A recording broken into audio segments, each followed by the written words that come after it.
In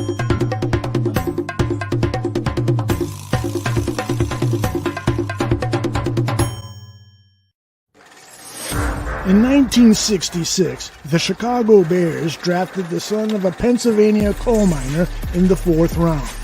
Doug Buffone would go on to play 15 seasons for the Bears and later be named one of the 100 greatest Bears of all time. His allegiance to the Bears never waned, even when he took to the microphone and witnessed some horrendous Bears teams. The fact is, there's not the fear put into them, because this game is a lot about fear. You either do the job, or you go home and go sell hamburgers at McDonald's. Doug told it like it is, and that's part of the reason his nephew John has dedicated this show to Doug. And now John Buffone is spreading Buffone-branded beratements just like his uncle. Being a Chicago Bears fan is like being in a toxic relationship that you can't get out of. I think I'm finally done, and then they come back and they say, well, things are going to be different this time. I've changed. We've got receivers now. We've got the quarterback now. And even though I've heard this song and dance before, I go back every time. And he's got pep talks too. I love this team. And I know everyone watching and listening loves this team. So while we may be pessimistic and cynical, every one of us still has hope that the stars will align at some point. And if that ever does happen, you'll be glad you stuck around. John is telling it like it is here on Buffone 55. And joining John are Alyssa Barbieri, managing editor of USA Today's NFL Wires, including Bears Wire, and also Danny Shimon, lead game and draft analyst for the Barroom Network. Buckle up and bear down. This is Buffone 55, the John Buffone Show.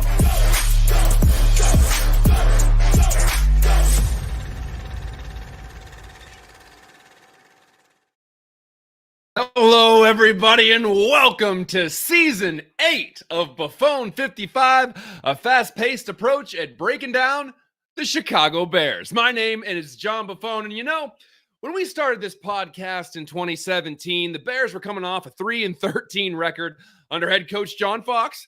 Matt Barkley had 6 starts at quarterback that season. I believe Brian Hoyer and Jay Cutler each had 5 starts apiece. Not ideal, and that seems like a lifetime ago.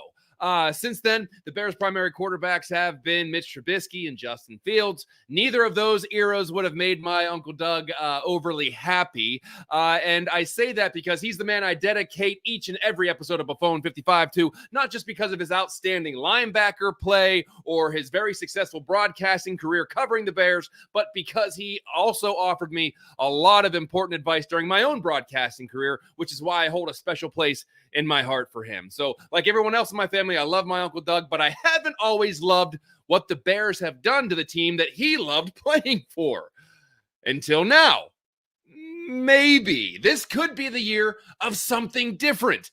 Again, it could be. As any Bears fans know, my Uncle Doug was very critical of the Bears when they did not put forth a winning effort on the field, and it's my hope to keep his legacy alive and keep carrying the torch for him with this show. My hope, my wish, my prayer is that I can channel what he would have said if the Bears finally do turn the corner. And while I hope to be just a fraction of the professional that he was, I am very much like him and very much like you all, where I say I think it's time to cash in on years and years of loyalty that have paid much more in disappointment than it has dividends. But with that, I'm really excited to welcome back my co-host and producer for the last 5 years, Alyssa Barbieri. Alyssa, we are back. Season 8. Can you believe it?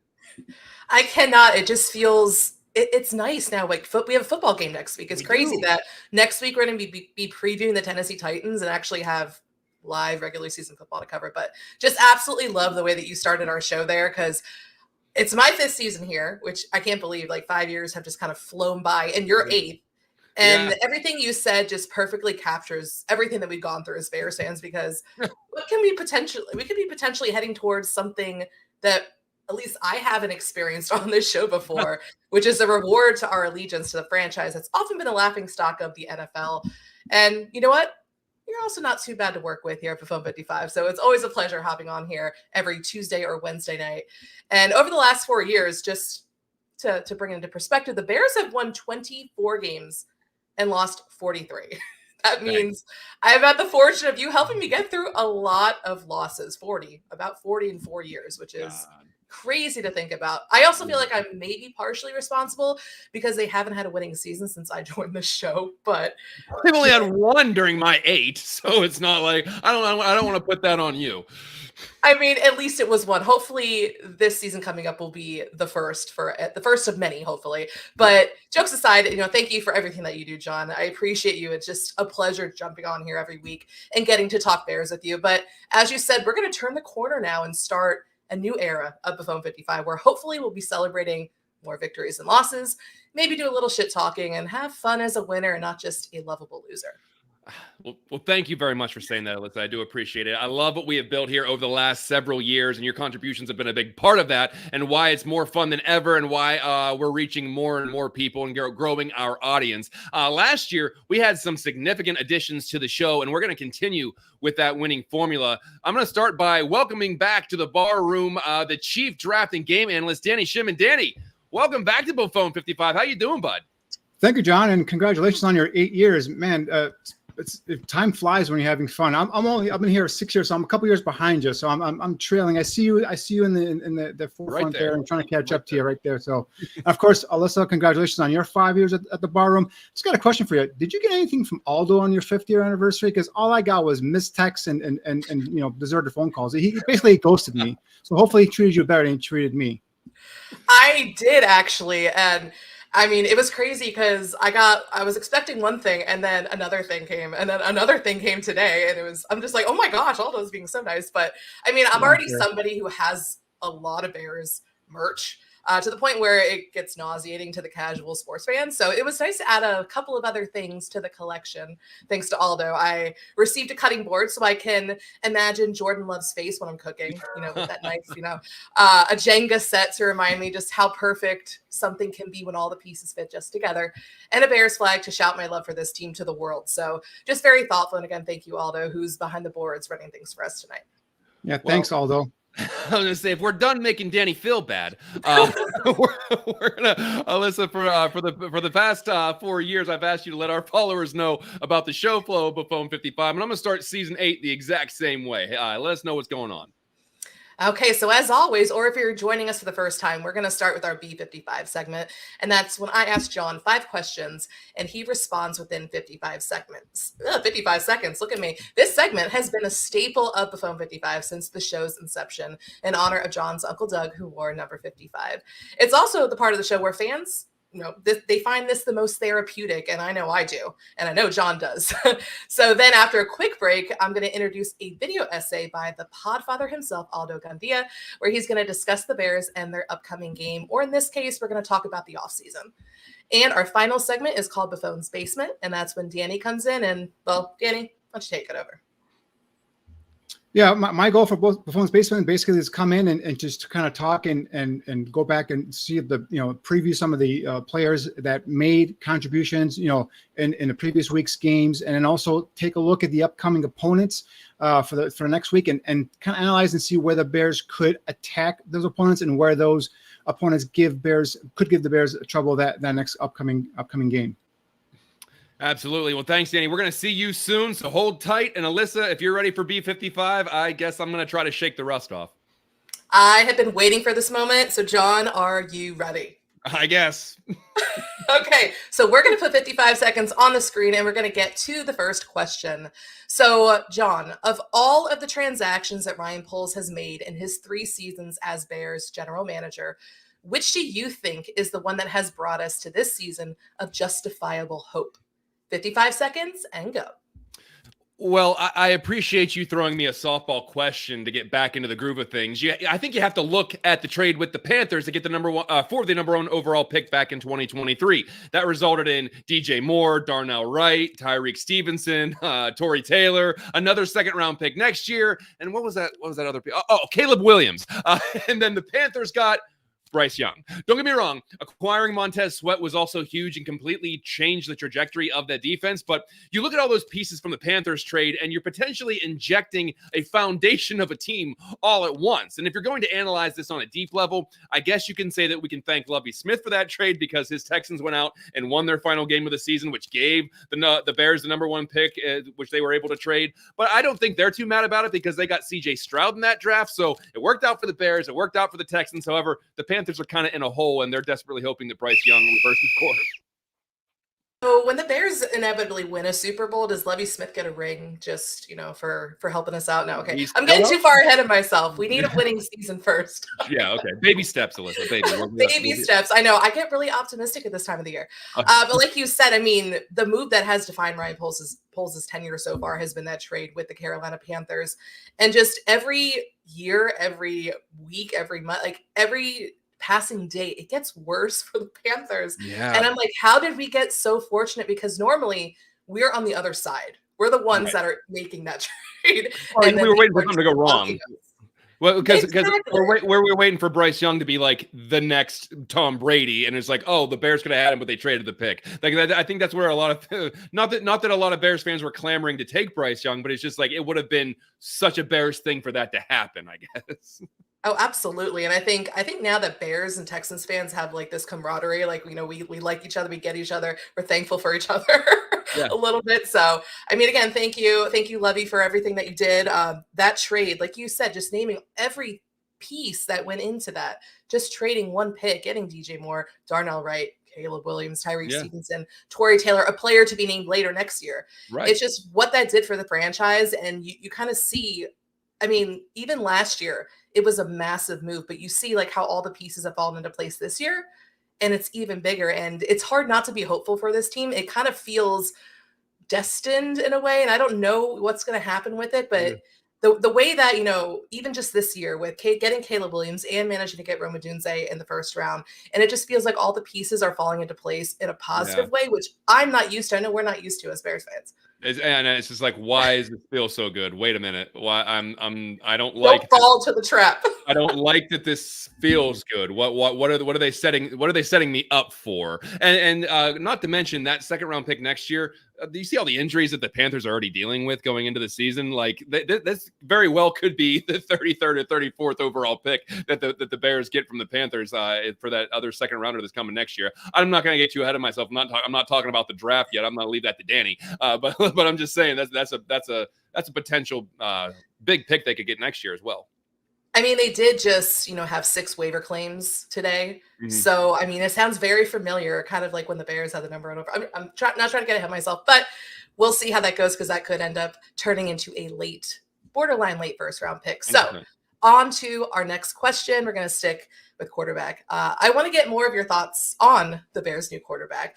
Not since Jim McMahon arrived in a limo with a can of beer in his hand, my hero, has there been as much hoopla about a new quarterback in Chicago.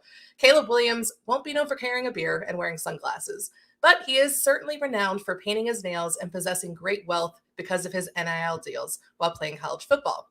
So what are your thoughts about Caleb, and where's your level of confidence that he could be the true franchise quarterback this team has not had since Sid Luckman in the 1940s?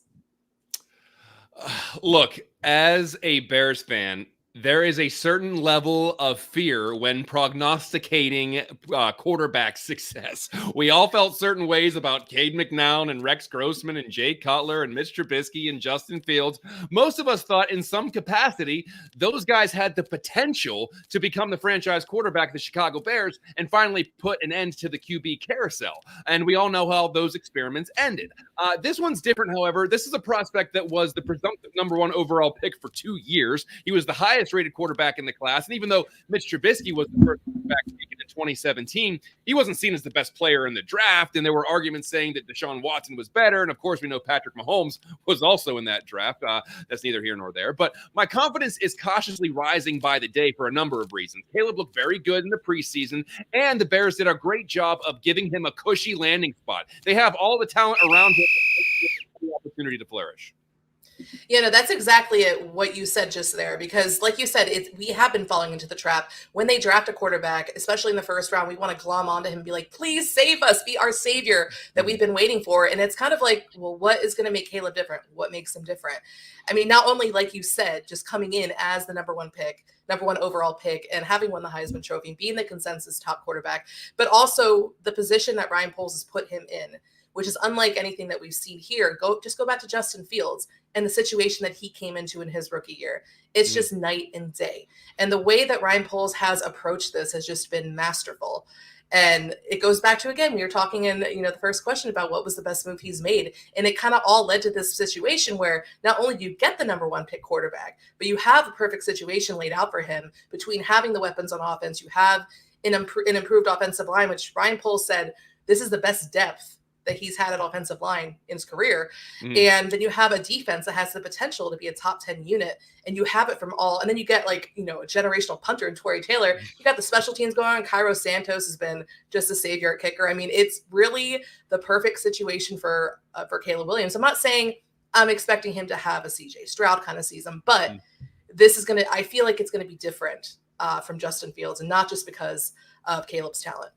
Well, I mean, Bears aside, this is a very unique situation where if you're the first overall pick and you're a quarterback, that usually means you're going to the worst team in the league with the worst situation with the worst players. This is not the case. The Bears won 7 games this year, and if you watched the season, they probably should have won a few more. But they were a okay team that is now getting the best quarterback in the draft. And so and then you go out and you acquire Keenan Allen, and then you have a good draft. You bring in Rome Odunze. So you're looking at this, and this is not the typical number one overall pick going to the dumpster fire team.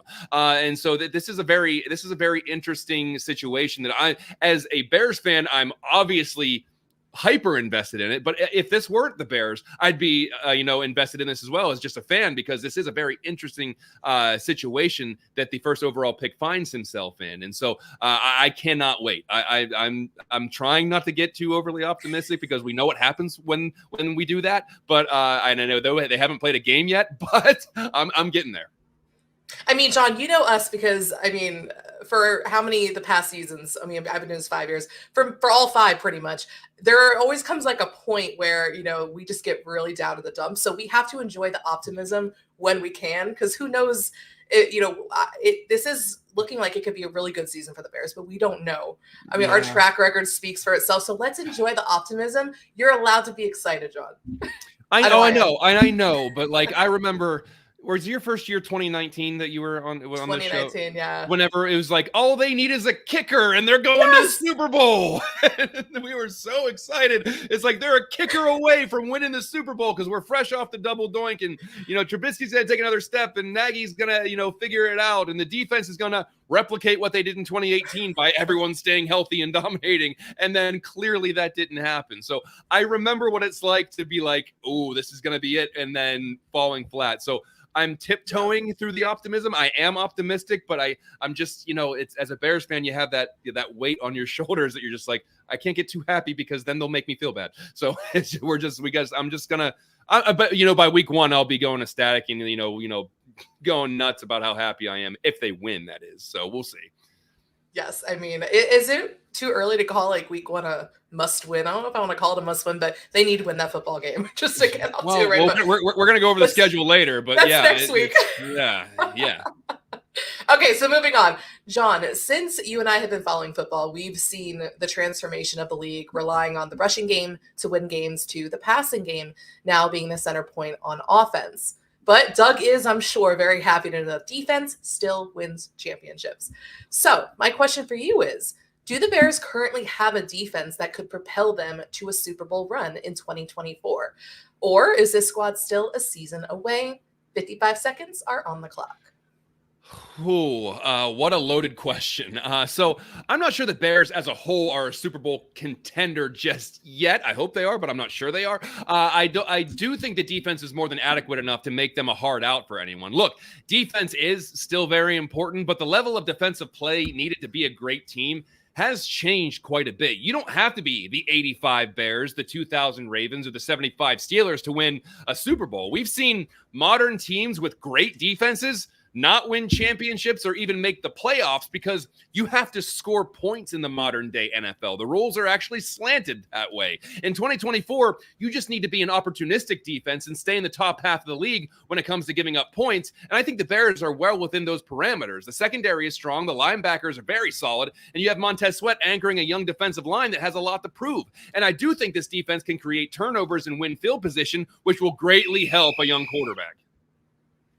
Yeah, like you said, I mean, it does come down to the offense, and that's been the one component that has been missing from this team, even going back to 2018, which I wasn't here for that. That would have been fun. On a side note. I'm so jealous.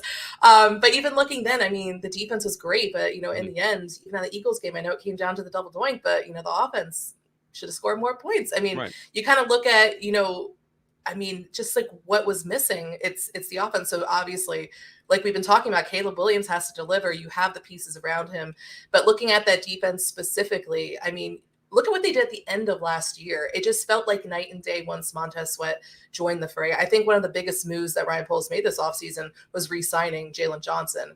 And just what he does for this defense, for that secondary, just an absolute cornerstone for this defense. And they have a lot of young players who are poised to take those next step forward. Kyler Gordon, even the preseason, again, I think he's going to be a breakout player on this team. They have it all. I mean, if there's any concern, it's the defensive line and depth specifically, especially when you look at Zach Pickens right now. He's, questionable for week 1 with an injury. So we'll see how that pans out. But I mean, this defense on paper, they're poised to be a top 10 unit in the league, and just what that could do for a rookie quarterback like Caleb Williams, and just help him feel comfortable, not have to be the savior immediately and just trust his playmakers around him. I mean, I think it's going to be big for this team. Yeah. And listen, defense is important, but you look at teams like Pittsburgh and the Jets, who have extraordinarily good defenses. And, the Jets weren't even close to, I mean, they weren't in the playoff hunt. They didn't make the playoffs. The Steelers squeaked in, but then obviously didn't win. They haven't won a playoff game in 6, 7, 8, 9 years or whatever it's been, but always have great defenses. So it's while having a great defense can, carry you, it's not going to necessarily bring you to a championship anymore. I think the days of seeing the 2000 Ravens and having Trent Dilfer as your quarterback is not going to happen anymore. You got to score points. And so that's why I say you can have if you have a top 10 defense, but you also have a really solid offense, then you're going to be okay. I don't think the defense can carry you. That's just not how the game is set up anymore. And plus, you talk about we briefly talked about the 2019 Bears. What happened? A lot of the players on the defense got nicked up.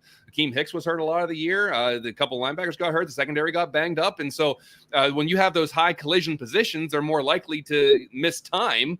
And if you invest a lot of your money on those positions and they're missing time, then you're not using your resources well. So that's why I think they're moving a little bit more of the money on the offensive side of the ball now, or at least thinking that way. We bring in Keenan Allen. You're prioritizing, you go and get DeAndre Swift in the free agency. And so we're going to see. This is going to be a really interesting year. For sure. Okay, moving on. John, we're going to be talking about the Bears roster during our Buffone's Basement segment with Danny, but I wanted to get your take on which player on offense and defense that you're most excited to see perform this year. So in 55 seconds, offer up an offensive and defensive player that most intrigues you in 2024. So I already did mention him, but on the offensive side of the ball, I know we've been talking a lot about Caleb Williams, a lot about the wide receivers in the offensive line, but I'm actually intrigued about what kind of season DeAndre Swift is going to have. They paid him handsomely, and they were quick to pull the trigger on him in free agency. With a young quarterback, I am interested to see how much they lean on Swift and what kind of support he can offer, not just in the run game, but also in the receiving game. He has averaged about 49 catches since coming into the league, so we'll see how that comes into play. Defensively, this is a little bit of a curveball, but I really want to see what the second season progress from Javon Dexter looks like. He made some changes to his diet and his workouts in the offseason. It looks to be in incredible shape. Reports are saying he's a man possessed and motivated to be great. He showed some improvement throughout his rookie campaign, but I want to see about having another year under his belt will help him take the next step. If he breaks out, then that defense just got a lot scarier, and that would be a huge shot of adrenaline on that side of the football. Yeah, honest to God, I had both those players listed for myself. Yeah? Like, I was thinking DeAndre, because like you said, there's a lot of attention on the receivers. And I was like, well, DeAndre Swift, like you said, just the contributions, not only in the run game, but as a pass catcher. And we saw that against the Bills in that second preseason game, and the potential of what he can do and how he can help Caleb Williams out. And Gervon Dexter, like you said, I mean, he's the key, I think, along that defensive line in the interior this year. And, Montez Sweat, listening to him talk him up this offseason, and he is projecting a breakout year for him. I mean, I'm excited to see what he can do, but I guess some others, maybe I'm going to go rookies. I really want to see what Rome Odunze can do in that loaded receiver room. I mean, we know DJ Moore and what Keenan Allen can do, but really interested to see how Rome is going to factor into that, especially when guys like DJ and Keenan are going to get most of the attention from opposing defenses. And Austin Booker, I really am curious to see how he's going to factor into the rotation opposite Montez Sweat, because he just had a monster preseason. And the fact that they got him in the 5th round, and listening to, I think, Daniel Jeremiah on the draft day, he was saying that Austin Booker was going to go in the 1st round next year if he'd gone back to school. So the fact that you could potentially get a 1st round pick in the 5th round and have him be an potential impact contributor in his rookie season, I'm really excited to see what he can do. Yeah, and I think you already mentioned Kyler Gordon, but I'm actually really excited to see how I thought he was playing very well in the preseason. I'm excited to see what he turns into, because you have Tyreek Stevenson and you got Jalen Johnson, and then Kyler Gordon. I don't want to say he's the forgotten guy, but he's not necessarily the guy who's being spotlighted a lot. But feels like it, right? Yeah, and I just think that he's a guy that's going to be sneaky. He's going to contribute a lot this year. So I think that's a good player to keep an eye out on. I was going to say Rome Odunze because I really want to see how he's used in this with the receivers, but it just seemed like it was too on the nose. but yeah, look at us though. We're like right in midseason form, John. We got this. Well, yeah, we're not angry and crusty yet, so it's not quite. Everything's new and shiny and happy. So let's just ride this train as long as we can. So there's a lot of players that I'm interested to see. But Swift and Dexter were mine for this one. Okay, so we're going to stick with the optimism and the hope, because this is the perfect time to do it.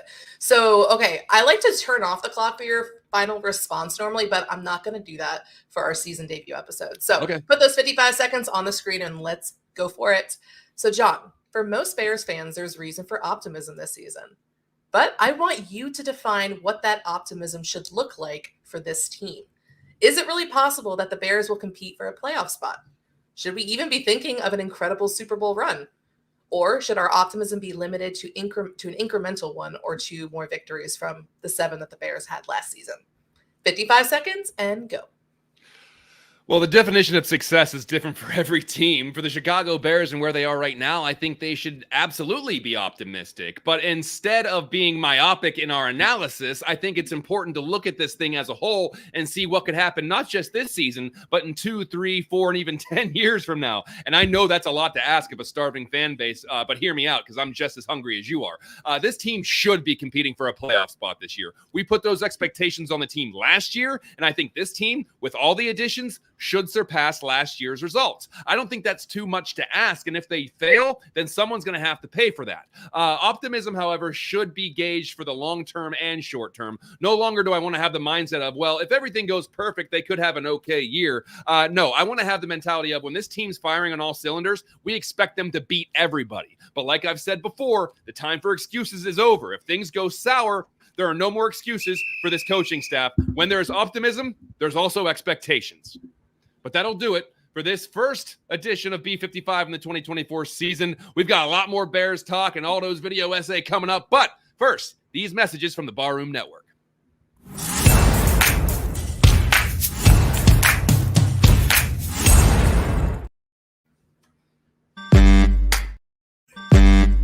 The Bears. All right. The Bears. Because of the way they play the nickel corner here, and the nickel corner plays 88, 85% of the snaps. He's got to be like part linebacker.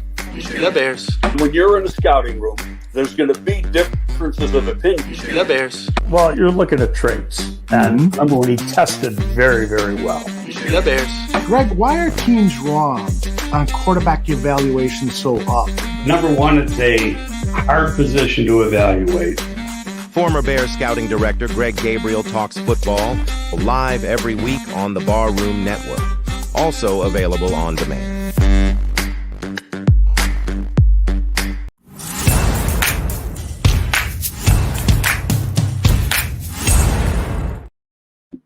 Welcome back to Buffone 55. Before we get to Buffone's basement, the Podfather has put together a video that recaps the Bears' very eventful offseason. Let's hear more from Aldo Gandia. Third down and goal. Fields flings back corner. More. Touchdown Bears. The Bears' 2023 season home finale ended with Fields throwing a touchdown and rushing for another. Touchdown, Justin Fields. After the game, fans chanted Fields' name. I'm going to remember this. But that wasn't enough to dissuade general manager Ryan Poles from later trading the team's former first-round draft pick. We got some breaking news out of the NFL. The Chicago Bears are trading quarterback Justin Fields to the Steelers. This, according to senior NFL insider Jonathan Jones. In return, the Bears reportedly getting a 6th-round pick that becomes a 4th-rounder based on playing time. Before Fields' official departure, Poles started his makeover by firing beleaguered offensive coordinator Luke Getsy and hiring Shane Waldron. From an offensive standpoint, I'm looking forward to a group that can put together a great effort on the field, display great toughness, and then work well together. On the defensive side, Eric Washington, a pass-rushing specialist, replaced the long vacant spot at defensive coordinator. We've got some really good players on the defensive line. This team is in the top 2 or 3, taking the football away and continuing to feed an explosive offense. The focus then was moved to building the roster, and it started with 2 previous mainstays, safety Eddie Jackson and offensive lineman Cody Whitehair, being released. Jalen Johnson was signed to a contract, making him one of the highest paid cornerbacks in the NFL. Now you're solidifying your defense. You went out, you made the trade for Montez Sweat just before the end of the trade deadline.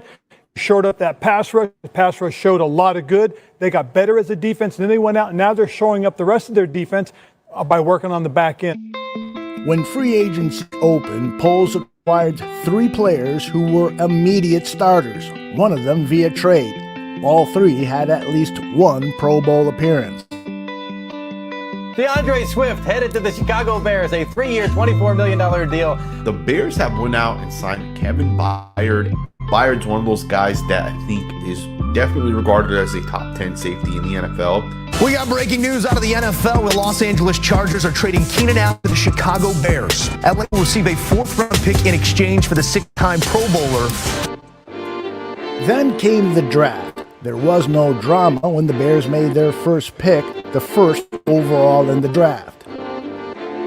Going to go down as an iconic day in Bears history, my friend.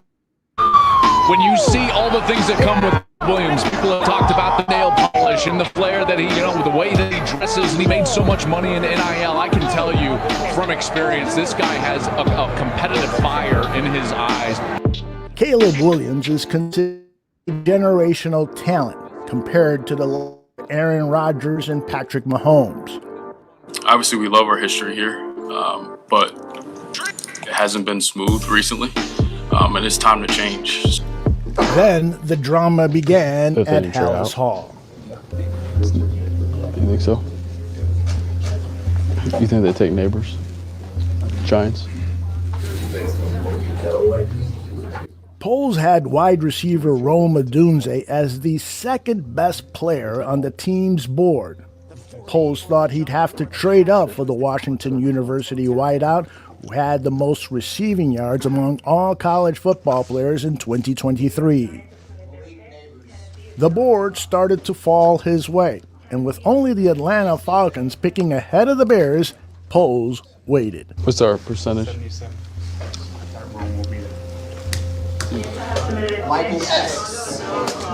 Penix. With the 9th pick in the 2024 NFL Draft, the Chicago Bears select Rome Odunze, wide receiver, Washington. If you told me we would end up with both Caleb and Rome weeks ago, I would have said you were crazy. Not only are they really good players, but really good people as well that are going to continue to enhance our locker room, our team. The Bears had just 2 picks left in the entire draft and knew they needed help on the offensive and defensive line. They started with Caleb in mind when they found someone potentially capable of protecting their new franchise quarterback. The Chicago Bears select Karan Amagaji, tackle out of Yale. How you doing, man? Then in the 4th round, with everyone expecting a defensive lineman, the Bears ran an end around and selected a punter. Our Chicago Bears select Tory Taylor, punter. Once again, Bro, did he just say punters? At first, fans were upset. A punter in round 4? Well, at the end of the day, like, yes, punters are weapons, but you know what else is better? Like, being a good enough offense that you don't need to punt. But the punter from down under has already started winning fans over. Tory Taylor. And, oh, look at the English on that one. This guy's amazing. After the Tory Taylor pick, the Bears' last of the draft, Ryan Poles wasn't done. He wanted to trade back in for the pass rusher he had in mind. Poles and his team started to work the phones. Wanted to check in with you. It'd be a 4th. All right, we're good. All right, with the Buffalo Bills agreeing to a 4th round 2025 draft pick for their pick in the 5th round, the Bears selected a pass rusher with a unique set of skills. This territory, empty set.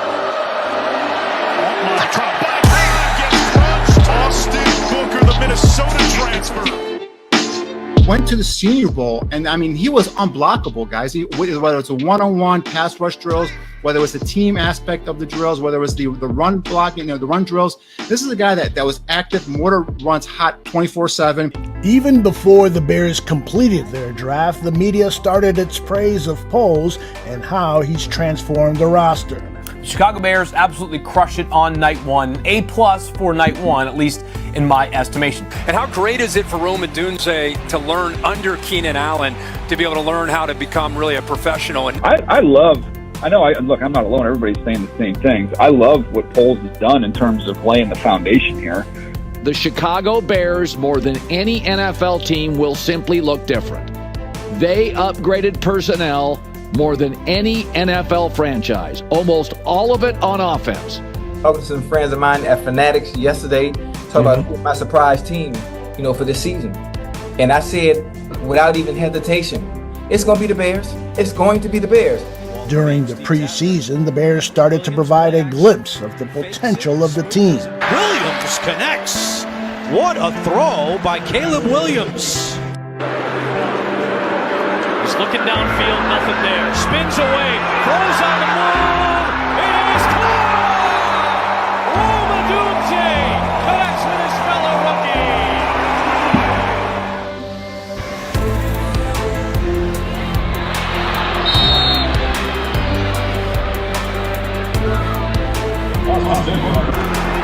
Williams pressure coming, he felt it.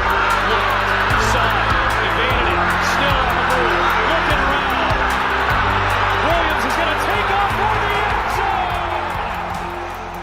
And while there are still positions of concern for the Chicago Bears, one thing is certain, and that is that today, on the eve of the 2024 season, there is justifiable hope for the Bears to accomplish the mission Ryan Poles set out to do when he was hired in January of 2022.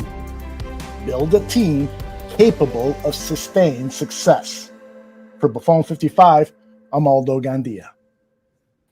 Aldo Gandia in mid-season form already with the videos. Oh man, we got a whole season of those coming up. I cannot wait. Just a great recap of the off season. I got goosebumps a few times just looking at all that stuff between the draft and the acquisitions and the interviews and all of the. I mean, it makes me a little tense that some of the national pundits are all on the Bears as their dark horse team because I don't like those expectations. But it's really exciting to talk about. But we're back here talking about this offseason to remember, and Danny Shimon's back with us now. Danny, I'm going to talk to you. I'm going to go right into it. What was the most significant part of the Bears offseason in your opinion? Was it bringing in Caleb Williams and you trading Justin Fields, or a coaching change, or an acquisition? What was it for you? Well, I'll answer that question, but first I have a little bone to pick with Alyssa. Alyssa, I love you. I think you do a great job co-hosting with John. I love the work you do. But did you say you were watching Daniel Jeremiah's coverage on the draft and his recap of Austin Booker instead of watching the Barroom lead draft analyst who said he had a 3rd round grade on Austin Booker, who the Bears got a steal in the 5th round? And thank you, Aldo, for putting a portion of my recap there. And that, Alyssa, first it was Aldo not for ghosting me after my 5-year anniversary. Now you just do that. I just it's really I'm hurt. I'm sorry, Danny. To be fair, it was live. It was during the live, and I had the NFL. We weren't dead. We were live too. Oh, you were? I did not. You're not helping your case. I'm not helping. I won't do it again. I promise. John, back to your question. The most significant, obviously, you use the first pick in the draft, and you get a quarterback, the new face of the franchise. That's going to be the more talked about acquisition, the big headline grabber. But for me, the biggest transformation or the biggest acquisition, if you will, is Shane Waldron. You bring in Shane Waldron and his offensive staff to go ahead and take this kid and nurture him and help him progress and develop in this system. So the one thing when a hire was made, I like the fact that he had experience. That was something the Bears hadn't done in a while. Go get an offensive play caller that's done it and done it successfully for 3 years with Seattle. He had different kind of quarterbacks, and Geno Smith, and a pocket passer, and Russell Wilson, more of an athletic move kind of quarterback.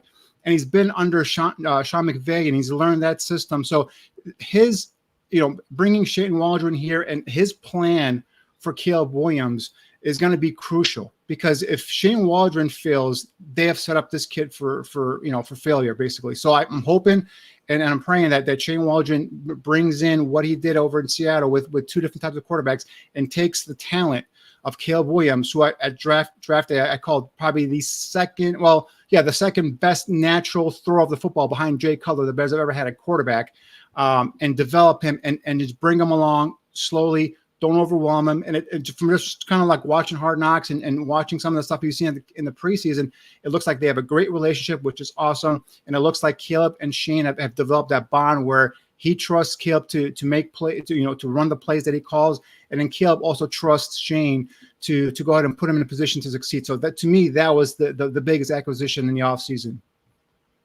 I'm going to switch this over to Alyssa. You heard what Danny said. There's a lot of different things that happened this offseason. What are your thoughts on what was most significant in this offseason? Yeah, it's difficult to single just one out because Ryan Poles, I think he did such a good job of addressing a lot in one offseason. And I really like Danny's answer of Shane Waldron. But like he said, I mean, Caleb Williams would be the easy pick here because, it's definitely the most significant potentially in the long run, especially if he pans out and finally becomes that franchise quarterback that this team has desperately needed. But if I had to look elsewhere, I would say it was Poles extending 2 cornerstones on offense and defense in Jalen Johnson and DJ Moore. Like I talked about earlier, Johnson was arguably the best player on defense last season, along with Montez Sweat, and just bringing him back on a well-deserved contract extension was needed to continue this young defense's ascension. He's going to be not only just a boss on the field, but he's going to be a real leader for that young cornerback group. And, DJ Moore did have 2 years left on his current deal, but he showed how valuable he is to this offense, especially in one of the worst passing offenses in the league last year. And the Bears are able to lock him down before the price tag went up any higher when you see all these new receiver deals around the league. So now Moore is locked down for the entirety of Caleb Williams' rookie contract. I think that's a big deal. Absolutely. Yeah. And, that's a good point about extending 2 guys that are already here, because we've seen sometimes the Bears not retaining some of the players that they've acquired or drafted, and not necessarily, homegrown guys and like DJ Moore, but making sure that he is here for the long run to help usher in Rome Odunze to help him be a professional, because we don't know if Keenan Allen's going to be here for the long run, but at least DJ Moore will be. And Jalen Johnson is a homegrown talent. You want to reward guys for playing well, so having him back on the team is big. Let's go back to the quarterback, though. Danny, expectations for Caleb Williams have been among the most talked about football topics since he was drafted in April. You studied him in college and in the preseason.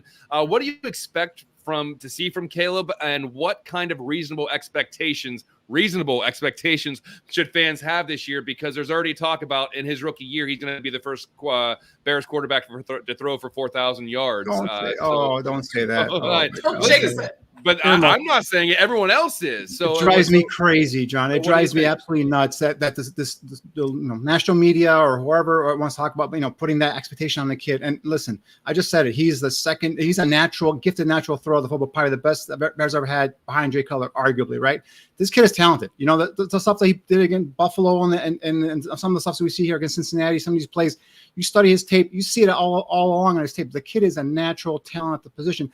The one thing is just don't inundate the pressure on this kid and put him to a set where he's going to throw 4,000 yards. He's going to throw for over 30 touchdowns. So he's going to have his ups and downs. And I think here at the bar room, I think we've all talked about it.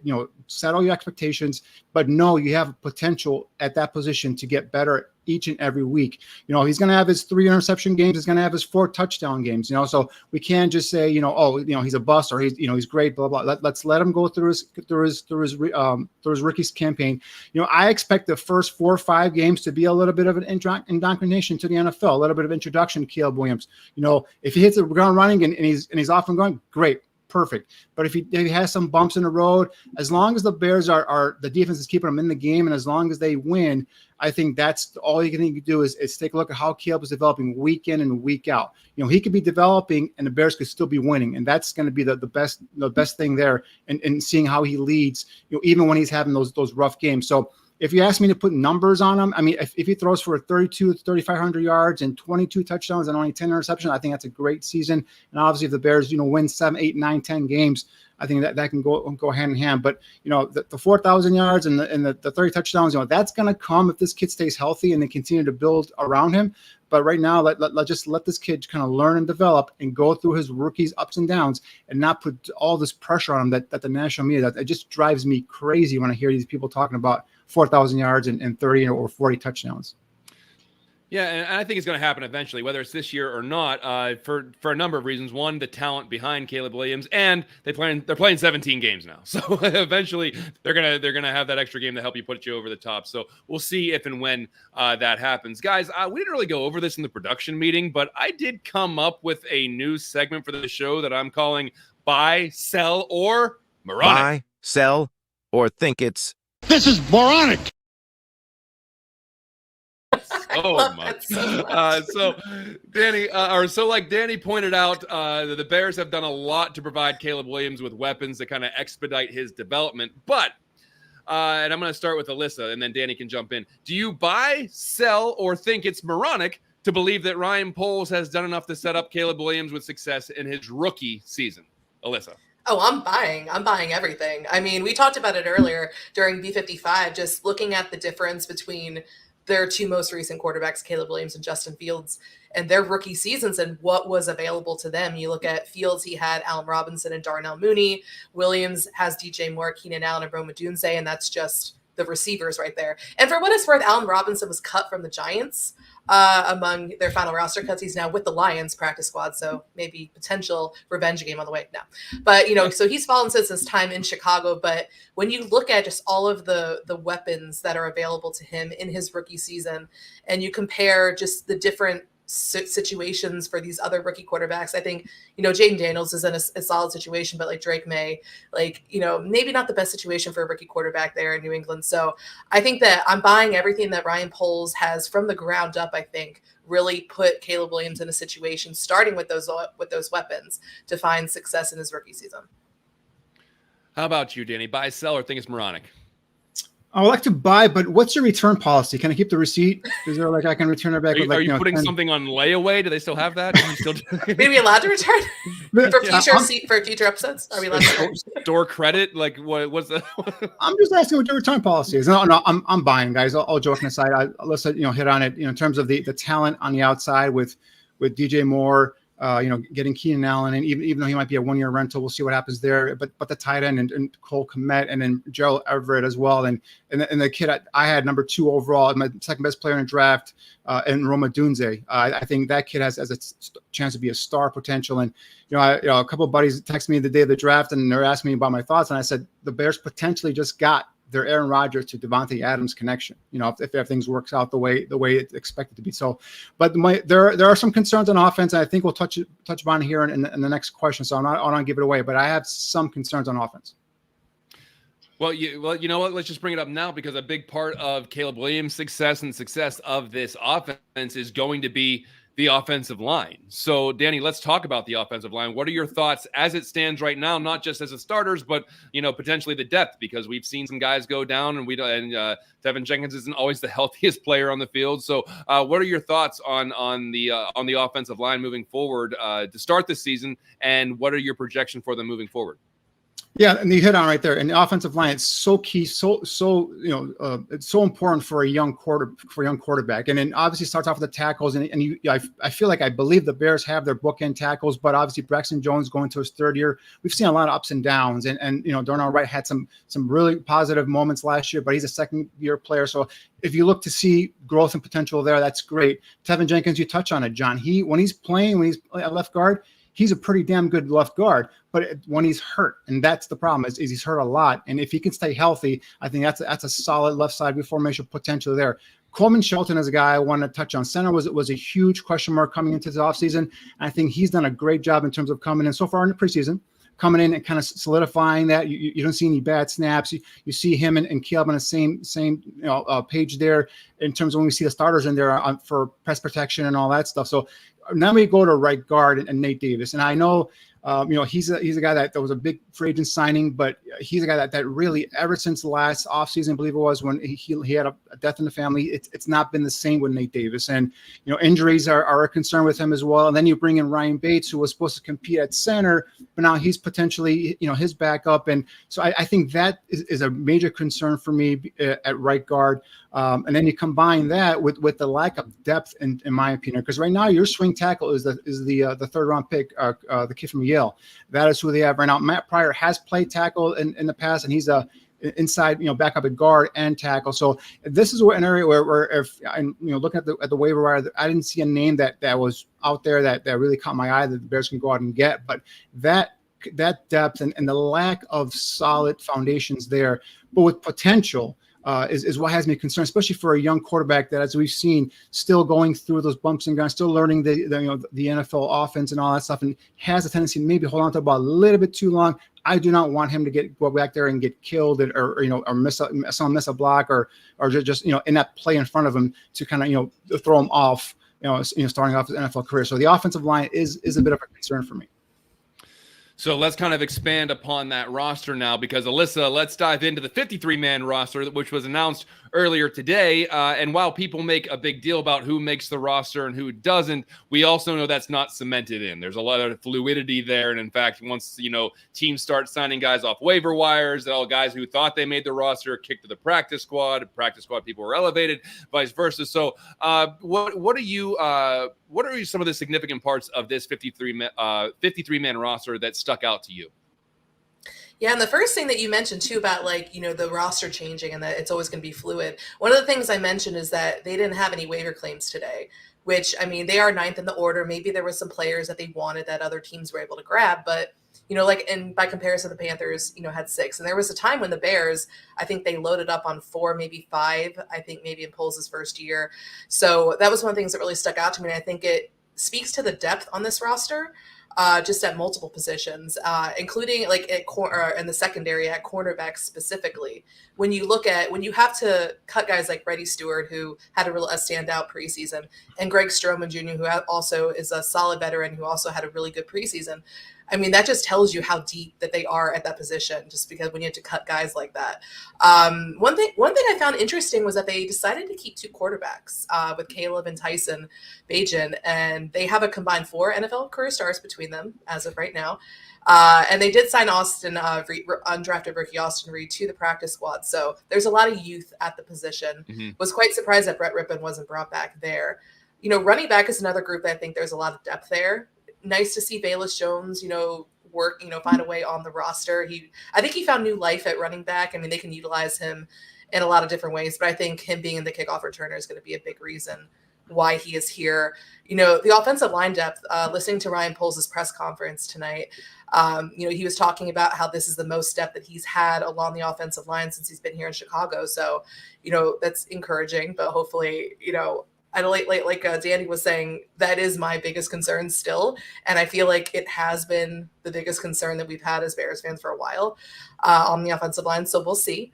And then they kept 6 edge rushers, which I was, surprised that they on the initial roster. And I was thinking maybe they were doing some roster shuffling because Patrick Scales landed on injured reserve. He had back surgery, so he's going to miss the first month of the season at least.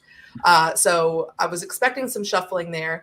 But they decided to keep 6 edge rushers, including Daniel Hardy, who had a really standout preseason. And Dominique Robinson, I was surprised that he made the roster.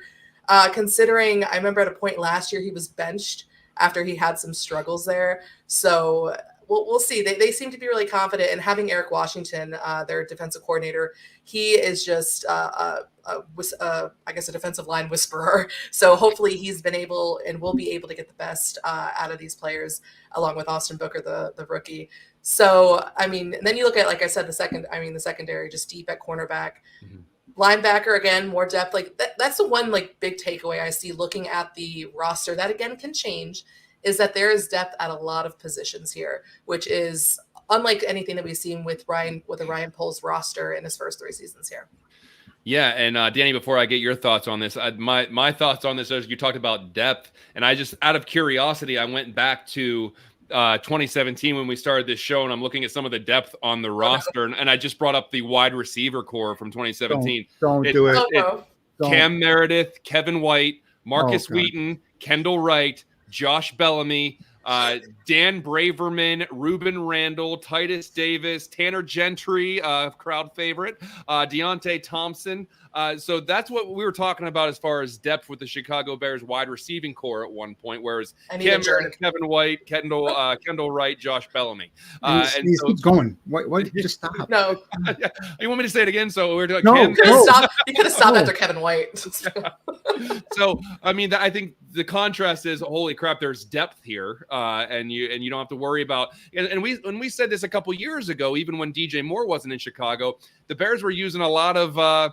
Giving a lot of $1 scratch offs, and you're hoping that one of them hits because that was the year that they went in with Darnell Mooney as their number 1, and then just a bunch of dudes, that were on 1-year contracts, and you're hoping that one of them hit, and not really any of them did. So so you're looking at the actual depth going into the season rather than hoping oh man, you got one, and then you're really hoping one of these other guys kind of hits miraculously. And we're not doing that with a number of positions going into the 2024 season. Danny, as a whole, when you're talking about the 53-man roster, what kind of sticks out to you? Yeah, obviously the depth of receiver. If Colin, going back to that list that year, if Colin Johnson was on that roster and he had two touchdowns in a preseason game, he'd be number 1 receiver, territory right away. But he didn't even make this roster. He's on a practice squad. But receiver, obviously the talent there surrounding Caleb is going to be huge for him. And for me, guys, and defensive line as a whole, I have some concerns, particularly inside with depth. But they're really counting on 2 young guys to take a next step there and provide, solidify that interior defensive line. But I think a sneaky great trade he made, Poles that is getting Darrell Taylor from Seattle for a 6th-round pick. And yeah, he's not a big name. He's a guy who only played 5 games last year. But this is a productive, pass rush specialist. And that's, going leading into the offseason, into the draft, I kept saying, we got your bell cow, a Montez Sweat. You just need someone the opposite that's going to provide some pressure, a situational pass rusher. And that's one of the reasons why I liked Austin Booker, the selection of Austin Booker. But you go, Taylor, who's at 21 and a half sacks and limited starts with Seattle, 34 quarterback hits. This is a guy that's got great get off, great bend. He's a guy that can go after the quarterback. So provide you that speed. I think that was a sneaky good trade there by Poles, and also Booker as well. We've seen what he could do in the preseason. And Daniel Hardy is a guy that really has impressed me as well. He's a guy that's been on the practice squad for a couple of years now, I believe. But his ability to get out the bend, to be able to provide edge pressure opposite of Montez Sweat. Again, we're not looking, you didn't go get the perfect, 6'5", 6'6" guy opposite of Sweat that's going to give you 10.5 sacks, but the combination of Booker, Taylor, along with Hardy, possibly even the veteran Walker in there as well, that can give you some pressure on the edge. And I think that now quietly has become possibly a strong suit on the defense there, and providing more pressure, obviously, with that secondary, then being opportunistic and jumping balls and making interceptions and all that stuff. But the interior still concerns me a little bit in terms of depth wise. But if those two kids take the next step up, I think that they've done a good job in terms of solidifying that defensive line. All right, guys. Well, it's time to bring back something that we had a lot of fun with last year, although we looked really stupid halfway through the year. But it's time for us to look over the Bears' schedule and start predicting a win-loss record. Last year, Danny and I predicted 9-8. Alyssa predicted 8-9. We all thought that we were going to get just cooked at the end of the season, but Alyssa was only 1 game off. We were 2 games off. So let's bring it back. Aldo, bring up that beautiful graphic of the Bears' schedule in 2024, and let's start prognosticating a little bit. Let's go through. Listen, guys, I have not even thought about this yet. I was so in the moment of like looking at the Bears preseason and seeing who's going to make the roster and looking at week 1. I have not looked at the season as a whole and done a prediction. So I'm doing this live. I'm going into this with zero, I don't want to say practice, but I have not looked over the schedule as a whole yet to do any kind of predicting. So let's go over this. Week 1. They're at home, a nice starting point, taking on the Will Levis-led Tennessee Titans with a new head coach, and Calvin Ridley coming in as the number 2. DeAndre Hopkins may miss that game, so I'm going to say they come out and they win week 1 against the Titans. Does anyone have any different thoughts on that? Nope. Agreed. No, I think they win, but they got to be careful. We just talked about the interior of that offensive line. Hopefully they are there. They have a plan for Jeffrey Simmons. That big guy from Tennessee. He can wreck offensive game plan. So Jeffrey Simmons and they brought in Sweat, the big defensive tackle from Texas as well, the rookie. So that's a big guy there as well. Massive size there too. So I wouldn't take them for granted. But the Bears should come out and win this game. Yes. Well, let's go to week 2 where things get a little more tough because they got to go on the road. Sunday night football at Houston, a team where a lot of people are picking as their dark horse Super Bowl team because of what they were doing in the offseason, adding Stephon Diggs and adding Joe Mixon, another year of CJ Stroud in that system. DeMeco Ryans, coming in strong as a first-year head coach, having another year under his belt. That's a tall order. So I'm going to, I usually try to play these things safe and go with what the floor wins are. I'm going to lean loss on that one because they're on the road in a hostile environment against a really good team. I'm going to say loss on that one. Anyone think that they can upset the Texans on the road? Maybe if this game were later in the season.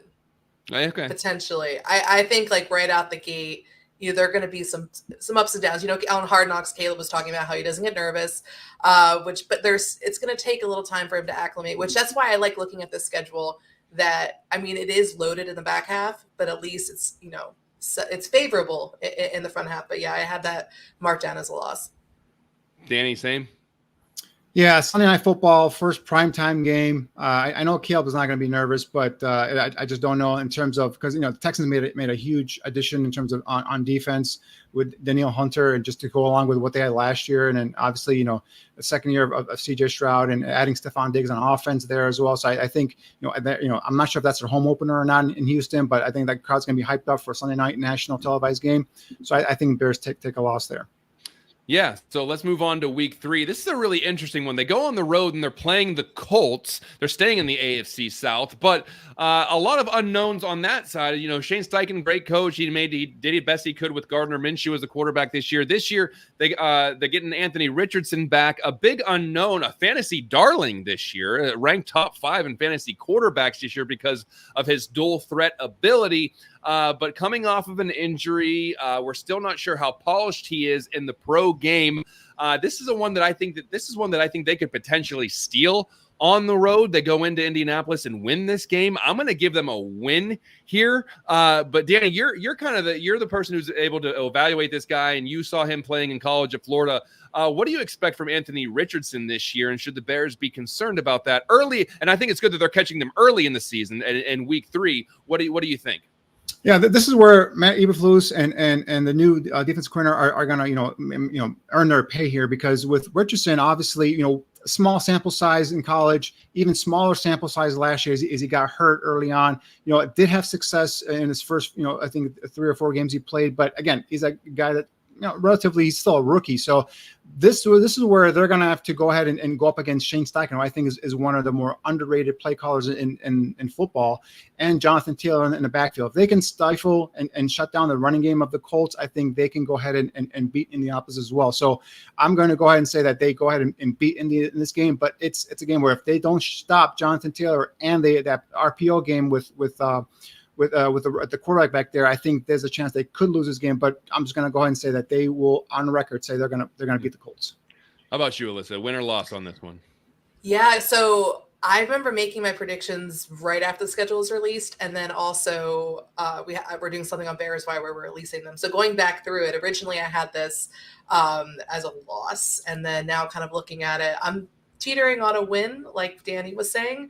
I can't pick them to lose 2 in a row too this early in the season. I think this is, Matt Eberflus going home, he wants to get that win. I think it's going to be a challenge. I'm not saying it won't be, but I think this Bears defense has the potential to shut this Colts offense down, and I'm picking them to win this. Oh, look at that. Okay, so I'm optimist. We all got the Bears at 2-1 to start the season. So that's not a bad start. Let's go back to the schedule and let's go to week 4. They're at home. But that's a heavy task. The Rams coming in with Matthew Stafford, a guy who's well acquainted with the Chicago Bears. They get Cooper Kupp back. Puka Nacua, who took the league by storm, has the second year under his belt. Kyron Williams, who they think is going to take a big step at the running back position. No Aaron Donald, but they still are picked to I think a lot of people have the Rams as a playoff team this year. At home, I'm going to take a loss on this one. I don't know why. I just feel like the Rams are going to be better than what some people think this year.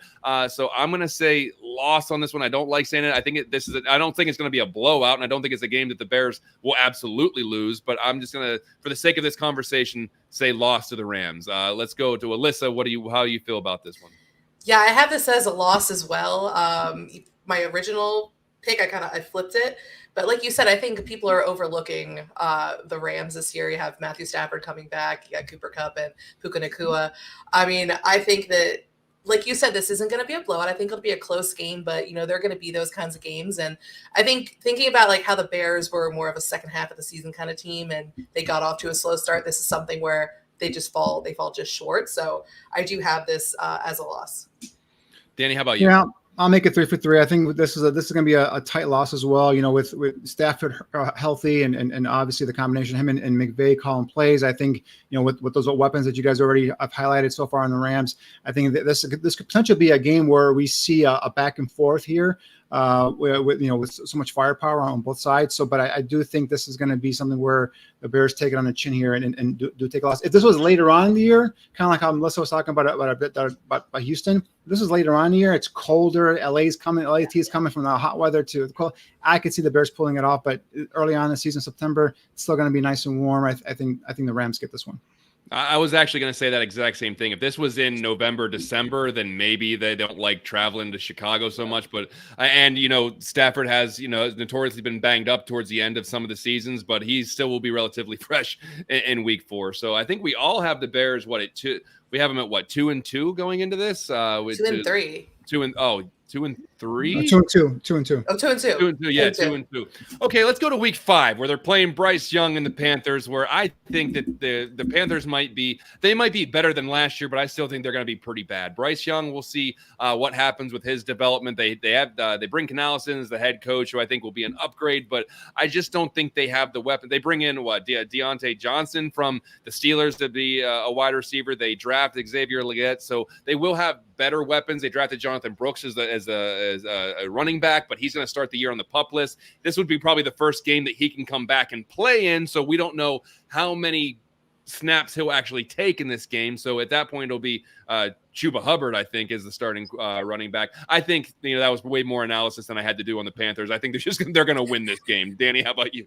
Your breakdown of the Panthers, that depth chart is very impressive there, John. Seriously, it was almost as good as Aldo and punters. It was true. That level there. Seriously. But no, I'm with you there. I think this is the game that they get back on a winning track here. You guys know from a couple years ago, I'm not a huge fan of that quarterback, and I think this is where the Bears can go ahead and very much beat up on the Panthers and help secure that high second round pick that Alyssa was referring to earlier.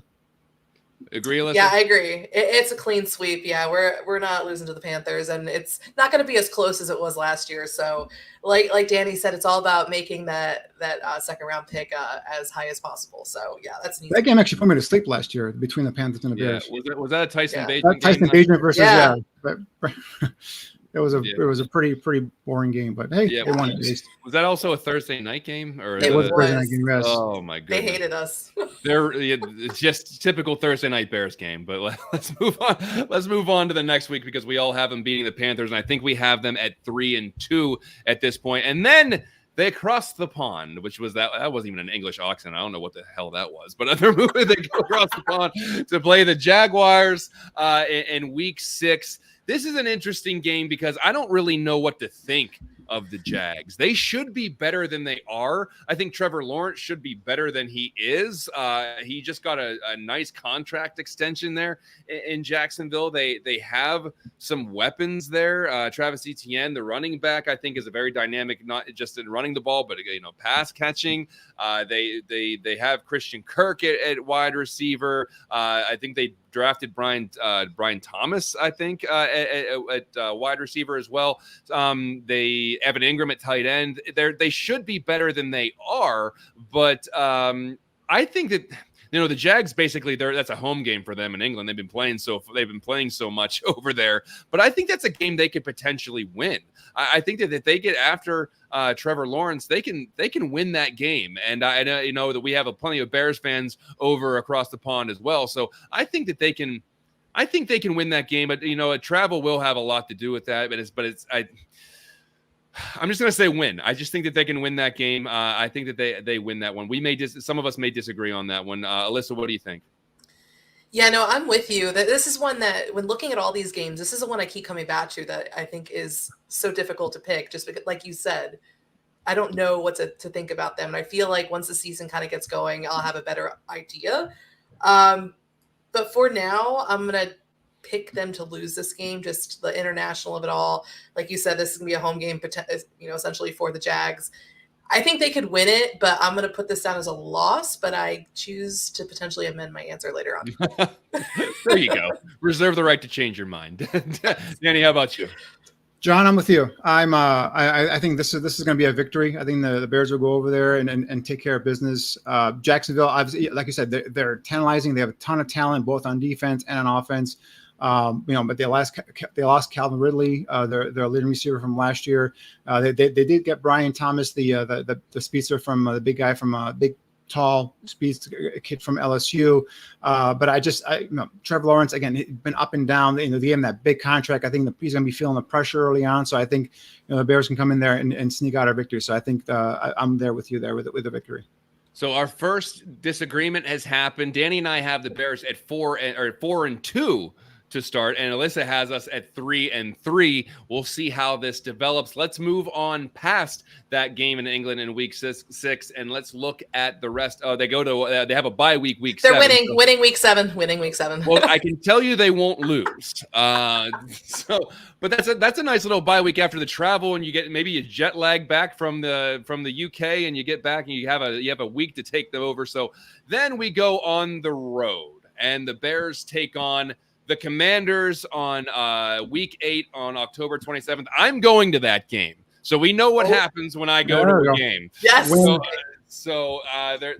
it's going to be a really interesting game. The number 1 overall pick in Caleb Williams taking on the number 2 overall pick and Jaden Daniels. Going to be you know what, tickets last year for that game were a lot cheaper than they were this year. I can't imagine why. But we saw what happened when the Bears went into Washington last year. I think that was also a Thursday night game. That was the DJ Moore game. I think it's going to be a lot closer than it was last year, just because the different coaching staff, different quarterbacks, different system, and the Commanders go out and they get Austin Eckler, they draft Daniels. I think that's going to be an interesting game. I think they're going to still beat the Commanders. I think the Commanders are going to be really well improved. I think they're going to be a much better team, but I think that the Bears have played well in Washington, and I think that, they played well in Washington last year. Everyone remembers the Thursday night game from the year before. It was the most boring Thursday night game, and I think most people canceled Amazon Prime after that. I think that they can go in and beat the Commanders. So I'm going to give them a win there. We'll start, Danny. What do you think? Yeah, I agree. I think that this is a team, obviously, with the new head coach. Brought in a lot of veterans. So I think Dan Quinn is trying to get that the culture there change and bring in that attitude. But this is where Shane Waldron for me is gonna earn his money in this game. Where do you stick to the run game and pound that Dan Quinn defense and just run the ball down our throats? So this is where I think, and plus it's a homecoming for Caleb Williams. He's from the area, so I think this is where they come in and they get that victory. Montez Sweat revenge game as well, as Cliff points out in the chat room. It's a lot of storylines. It really is. Alyssa, what do you think about them going into Washington? Yeah, I think I have this marked down as a win. It's a lot closer, like you said, than I had it earlier in the season. I'm excited to watch Caleb Williams and Jaden Daniels. I think this is going to be hopefully not the 2 years ago Washington Bears game. So, I have this as a win. I think it'll be a lot closer. I think that Caleb's going to outplay Jaden Daniels and win the game. Who knows? Maybe we get a little shootout action. Not too high though on this defense. All right. So through 7 games, Danny and I have the Bears at 5-2. Alyssa has them at 4-3. So let's move on to the game where they stay on the road and they go to Arizona. They go out west to take on Kyler Murray and the Arizona Cardinals. Obviously, the big acquisition this year was in the draft when they go and they get Marvin Harrison Jr. They didn't have a lot of weapons last year. Kyler was banged up, and so you look at this team as a whole. They're trying to build back up, I guess. Other than Harrison, they have James Conner at running back. I don't know a whole lot about the Cardinals other than they did not play very well last year. I think that the Bears can go on the road. I don't love when they go out west, but I think this is a game that they can go in and they can win on the road and they can beat the Cardinals. Alyssa, what do you think?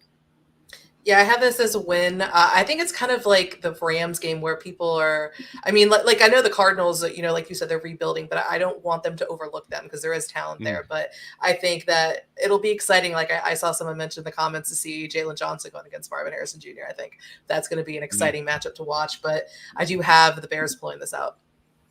Danny, this is where I'm gonna differ from you guys. I think there is gonna be a surprise loss, and I think everyone thinks the Cardinals are gonna be the woebegone Cardinals. But if Kyler Murray is healthy, and the addition of Marvin Harrison Jr., I think is gonna be a huge boost to that offense. And I think James Conner is a hard-nosed downhill running back as well. So and then they have this Trey McBride, the tight end. For all your fantasy nuts, that's the guy to keep an eye on. Trey McBride, he's a future Pro Bowler in the making there. So they have some firepower on offense, and defensively they play hard. Right, even last year when he had the 4th overall pick, they had a putrid record, but they always played hard for Gannon, the head coach. So plus that travel going from the East Coast all the way out to the West Coast, I think that's going to catch up with the Bears. And there's got to be one of these surprise losses here somewhere. So I'm going to plant this one here in Arizona. And the Bears they don't seem to play well in Arizona. even if they win a game, they don't, it's not a well played game. So I just think for whatever reason, whether it's travel or whatever, I think this is going to be a loss.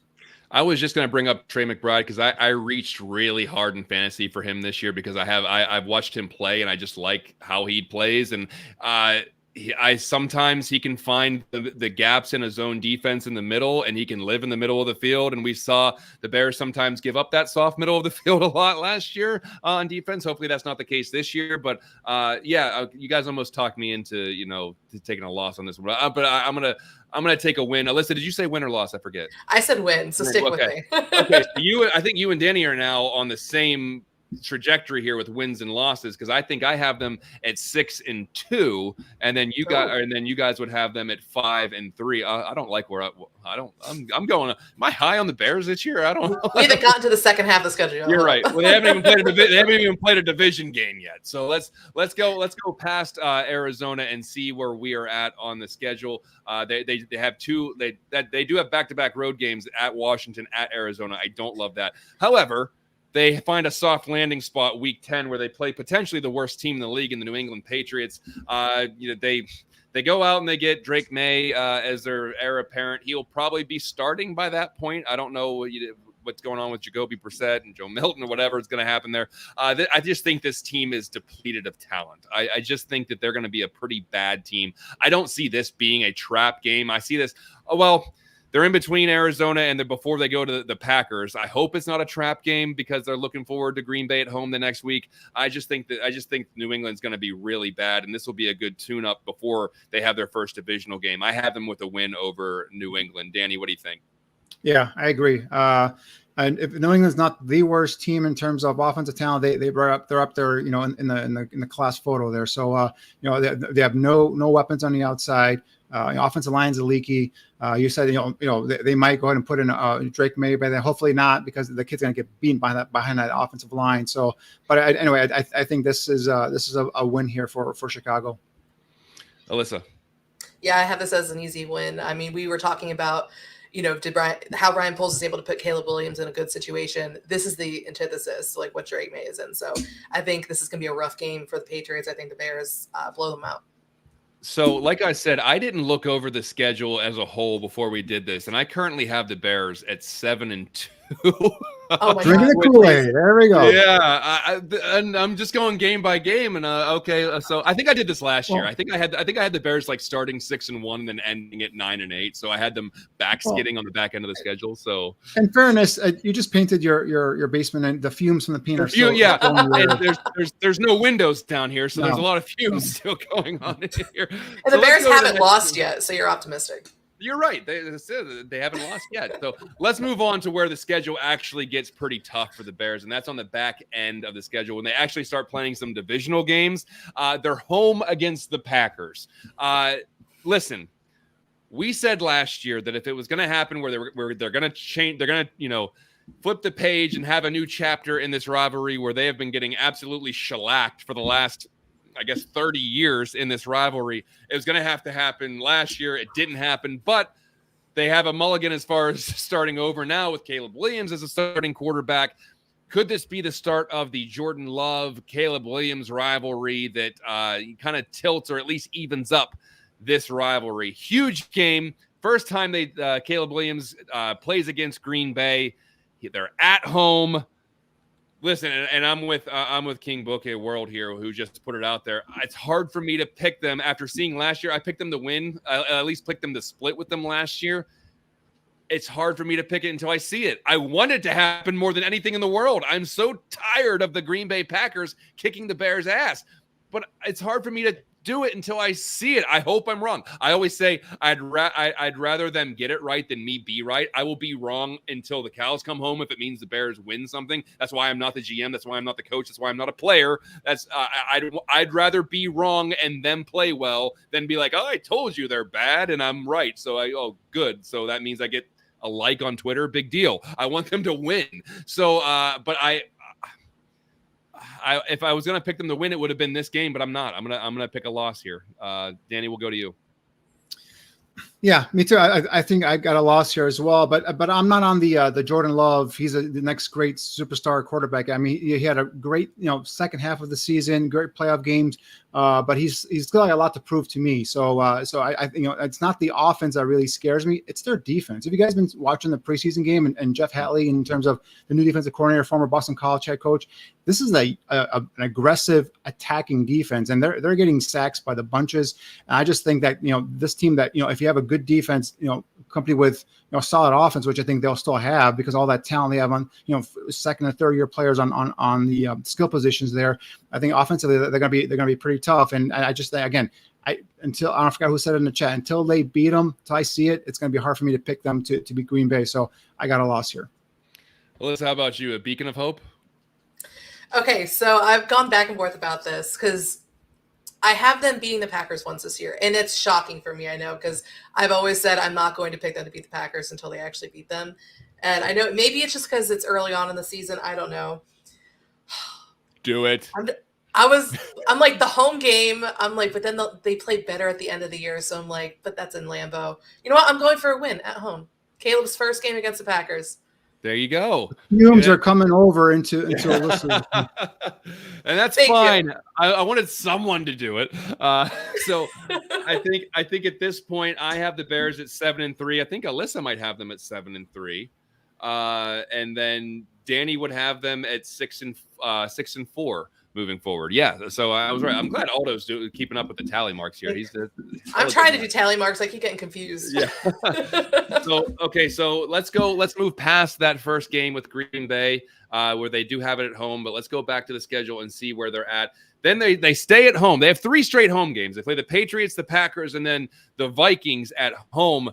I don't think, weirdly, the Vikings are getting a lot of, they're getting outside of the quarterback. Some people think they're going to be a little bit better than what I think they're going to be. I don't think they're going to be that good. I have a lot of confidence in Kevin O'Connell as a coach, and I saw what he did with some of the quarterbacks last year in Minnesota, and he did a great job with some of those guys. But I just think the Bears, being improved as much as they are going to be this year, I don't think they slip up at home against Sam Darnold, if he's still the quarterback in week 12. They drafted JJ McCarthy, but he's out for the season with a torn meniscus. So it looks like it's going to be Sam Darnold's year. I'm not sure exactly what their depth is. I don't know if they go and they pick up like a Ryan Tannehill, or they go and they trade for a quarterback, or they do the whole Josh Dobbs thing that they tried last year. But I think that they hold serve at home, at least in this game against the Vikings. I'm going to give them a win at Minnesota. Alyssa, what do you think? Yeah, I have that game marked down as a win too. Like you said, this is something I had them splitting them earlier, but then kind of seeing how the offseason has transpired for them and JJ McCarthy going out for the year and knowing that Sam Darnold is going to be the guy for the whole year. Yeah, I think that this is going to be a pretty easy win for the Bears. What do you think, Dan? I think you called it right there, Sam Darnold. I'm sorry, I'm not a believer in Sam Darnold. I think Minnesota was going to have a tough defense. Brian Flores, he showed last year he can coordinate a defense. He'll bring a tough, aggressive, attacking, blitzing type of defense. I know they lost Daniel Hunter, but they went and got Jonathan Greenard from Houston. They drafted Dallas Turner from Alabama. Van Ginkel, who's a linebacker, very underrated player, also pass rusher from Miami. They brought him in as well. So they got talent on defense. So I think that's going to keep them competitive throughout the season. But I just think that the Bears at home will be able to take advantage of it. I think they're going to split with Minnesota, but they're going to win at home. Yep, and remember, they still have Justin Jefferson. They go out and they signed Aaron Jones after he was let go from the Packers, and TJ Hawkinson, although starting on the PUP list, he'll be activated by then and have a few games under his belt. So I still have it as a win. So through 11 games, Alyssa and I have the Bears at 8-3. Alyssa, what the hell are we doing? Danny has them at 7-4. I'm not even trying to be a homer, but maybe I am subconsciously. So we'll see. 8-3. Can you imagine if the Bears are 8-3? Even if 7-4, even if they're 7-4, imagine that. Let's move on, because I think they finally have to go on the road after a 3-game homestand. Thanksgiving at Detroit. This is going to be a tough one. It's going to be. I mean, I think that's the early noon on the East Coast. Is that 11 o'clock in Central Time? So they going into Detroit on Thanksgiving. That's their bread and butter. Detroit, obviously, still, I think they're going to be the favorites in the division. I got to go with a loss on that one. As much as I would love for them to go into Detroit and win against the Lions on Thanksgiving, that would be sweet. I just don't think it's going to happen. I think that they lose that game. What do you think, Danny? Detroit had a great year last year, right? But yet in both games, arguably, the Bears won one. They should have won both those games last year. Yeah. Right. Yeah. And if we're saying the Bears have gotten better in terms of depth and talent on the offense and the skill positions, and defense is a year stronger or better. I've talked about it, possibly an improved pass rusher opposite of Montez Sweat. Guys, I think the Bears go in there and take care of Detroit. They just have their number. Now, I know Justin Fields was a quarterback. It's a whole different quarterback, but I just have a feeling where the Bears can go in there and they can beat them. So this is my upset pick here, where I got the Bears winning on Thanksgiving, and all of us can eat happily and not be disgusted. Alyssa, what do you think? From your lips to God's ears, Danny, because I'm going to be watching this game with a lot of Lions fans. So I do have this down as a loss, though, just because I'm thinking about last year when they played the Packers on Thanksgiving, just what a colossal letdown that was for the Lions, and I don't think they're going to let that happen again. I do have them winning the next game, though. So yeah, well, listen, I started like hedging my bets on them. I can't have them like. I know I'm doing that too. Like I'm gonna have the Bears at 13-4. Like I can't do that. So I'm gonna chalk this one up as a loss. As much as I would love, I mean, for me, Thanksgiving games are weird because like I remember when the Bears were pretty bad and we thought they were going to fire Matt Nagy after Thanksgiving, and I think did they end up winning that game, I think, or maybe they didn't win. They won. Wasn't it like 16-13? They won. Yeah, it was like a really crappy game. Yeah. And like I remember I just ate because we eat, well, in my family there's like 9 different meals throughout the day. So that was like the first dinner that we have at noon, and we're watching the game and I'm like trying not to fall asleep, and then I'm watching this Bears game and I do fall asleep. I'm just like, well, at least this is like therapeutic that I don't have to watch the rest of this game. But it would be great if they win. I just have it as a loss. So let's move on past Thanksgiving. They have the Thanksgiving game against Detroit in Detroit, but then they go on the road to San Francisco. Wait a minute. Okay, I'm going to say loss because I think the San Francisco 49ers are really good. Alyssa, I have to start with you because did I hear you say you have them winning this game? No. Oh, sorry. I meant the next Lions game. My bad. No. Okay. Because you seemed really confident there, and I was like, okay, that's. I mean, I don't listen. I think whatever's happening with Brandon Ayuk, I assume it'll be taken care of by week 14. But we don't know if he's going to be on that team. We don't know. Trent Williams is still holding out. If they have, listen, I picked them to beat the 49ers. Week 1 during that monsoon game. I picked them to win that game. Now, did the weather help? Absolutely. So I think if they would have caught the 49ers early in the season when all this turmoil is going on, they have a chance to win, but they're going on the road in San Francisco. I'm going to chalk this one up as a loss. But Alyssa, I'll start with you. Yeah, no, I had that as a loss. I mean, that's going to be a tough matchup altogether. I mean, they do have extra time to prepare for that game coming off Thanksgiving, but I mean, that's going to be a top contending team in the NFC, and you're going to be on the road. That's going to be a tough one. So I have that marked down as a loss too. Danny? Yeah, although even though I'm not a huge believer in the Brock Purdy experiment, but I do think if they're healthy, if all the defensive players are healthy there, and then obviously Christian McCaffrey's there, I think this is going to be a tough. Even going back to the Bears in the 80s under Ditka and an 85 team, they always had trouble. Another area they had trouble on the West Coast, and it was San Francisco. So I just think this is going to be a loss for them. All right. So moving forward, I think that I have the Bears. Aldo, do you have the tally up in there? Through 13 games, we all have the loss against the 49ers. Do you have the math there, Aldo? Because I think I have them at 8-5. I lost count. You lost count. Yeah, I think we're 8-5. I believe we're all 8-5. Yeah, I think so. Okay, because we're all 8-4. Yeah. Okay, so we're 8-5 going through 13. Keep that tally, Aldo. We're all 8-5 at this point. So let's move on to the next game. We have the San Francisco game. Like I said, I don't think they're going to be as good as Build, but I think that's going to be tough to go on the road. Then they stay on the road. They had 3 home games. Now they have 3 away games, and it's Monday Night Football at Minnesota. I'm saying win because I think that I just don't believe too much in the Minnesota Vikings. I think they can sweep the Vikings this year. And depending on, this is league of attrition, and we'll see what happens here. But they obviously the Vikings have a dominant wide receiver, and they're going to have T.J. Hawkinson back in the swing of things. They sign Aaron Jones, but we've already talked about all this stuff. But I just think that they're going to be able to sweep the Vikings. I think that they are a better team than Minnesota Vikings. I have them going. I don't love Monday Night Football. You know my thoughts about the Bears in primetime. I don't have to revisit those yet because they're not there yet. But I think that they can beat the Vikings on Monday Night Football. So I have this as a win. Danny? Earlier, I said I think they're going to split with Minnesota. So obviously, I had them winning earlier in that at home. So I got them losing here, even though I don't know if Sam Darnold will be the quarterback. Maybe it'll be Darren Hall. Maybe it'll somebody else will pluck off the waiver wire. Maybe they'll make it. Who knows what to do? But I think they'll find a way at home. Again, Flores and that defense, that aggressive defensive front. Aaron Jones, assuming he's healthy, in the backfield there. So and Justin Jefferson, obviously they're as a receiver. So I think they have talent on offense. It's just a matter of they have to someone in the quarterback position they can pull the trigger on these plays. But I got Minnesota winning this game. Alyssa. Yeah, I have this as a loss. I mean, it's hard because I feel like they could sweep them very well, especially as we've seen how things have played out for the Vikings here. But I mean, I don't feel comfortable picking the Bears to sweep any division opponents at this point. So I'm going to mark this down as a loss in prime time on the road. And like Danny was saying, going against that defense. I mean, yeah, I think I'm going to have this as a loss. Yeah. So you guys have the Bears at 8-6. I have them at 9-5.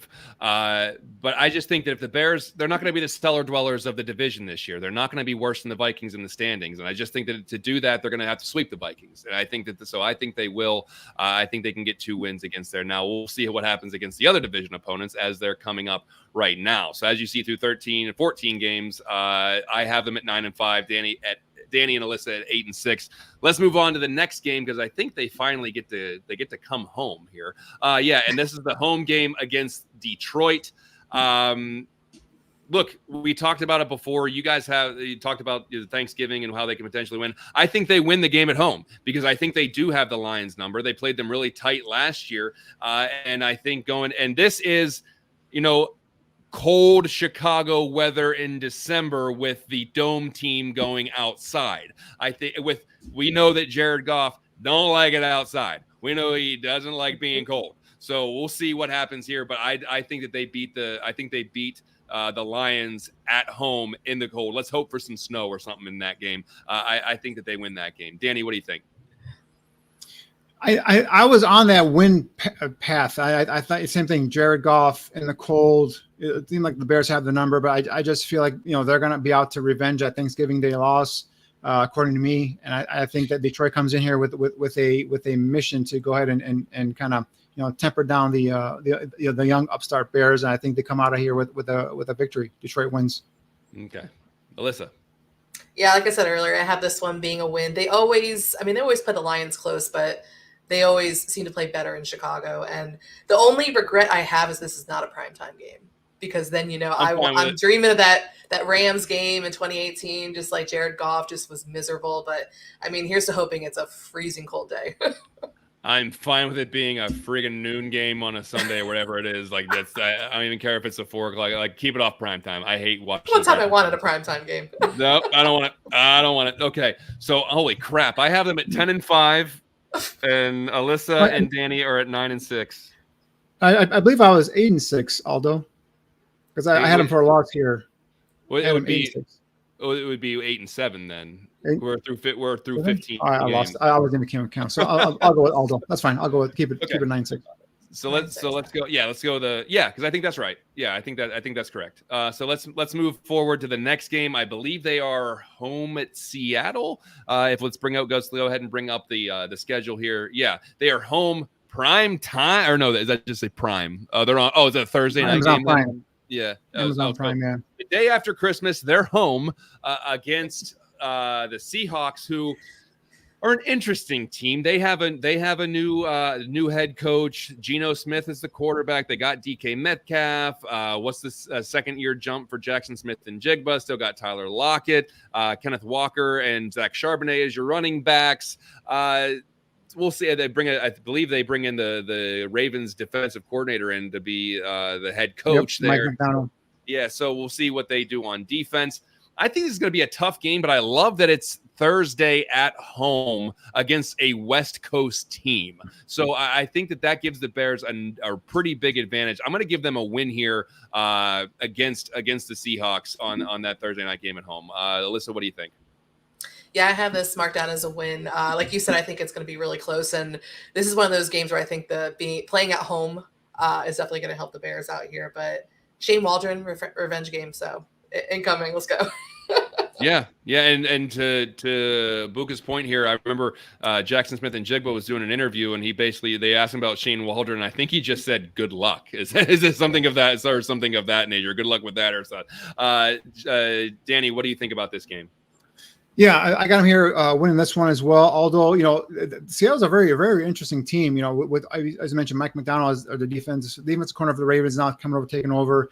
They brought in Ryan Griggs, the offensive coordinator from Washington, University of Washington. Mm-hmm. So obviously, what he did with the three receivers out in Washington last year. Obviously, Michael Penix Jr. pulling the trigger there. So there's a high expectation in terms of what he can do. But I think at home.